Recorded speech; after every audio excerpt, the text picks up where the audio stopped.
Let's look at how to make a woven rose that has some French knots in the middle.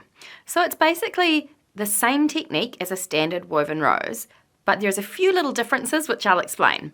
So first of all, I want you to actually stitch the French knots in the middle. And then the second step will be to add the spokes. The only difference here is that rather than poking our needle down in the middle, so the spokes will meet in the middle, what we're going to do is we'll follow the line of the spokes, but we'll just poke our needle down where the French knots finish. So I've done 4 spokes. This is the last spoke.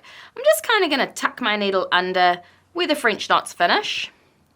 And then as per the usual method, I'm going to knot those spokes off before I do the weaving technique. And I'll just show you the weaving technique as well. So just like with a normal woven rose, we're going to bring our needle up and start weaving around. In this case, we can't bring our needle up at the center, can we? Because the French knots are there. So I just want to bring my needle up just on the right-hand side of one of the spokes, right beside where the French knots finish. And I draw through all my slack so that my knot's keeping everything nice and secure on the back.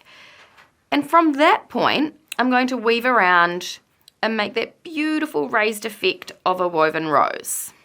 So as I go, I'm just not pulling too tight because I want to make sure my thread doesn't close up and cover up all those lovely French knots. Like if I went like this, it starts to get really tight. So you can actually just use your needle to kind of nudge the threads off the French knot area. And then round we go, just like we normally do with a woven rose.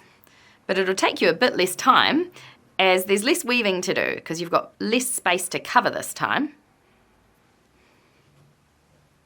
Woven roses really are all about the tension and concentrating so that you don't get snagged.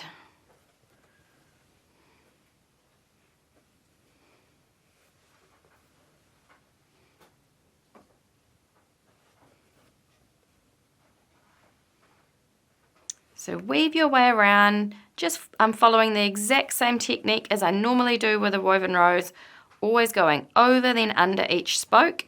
And as you go round, because we've got an odd number of spokes, my weaves are going to alternate, and that's how we get that beautiful woven effect.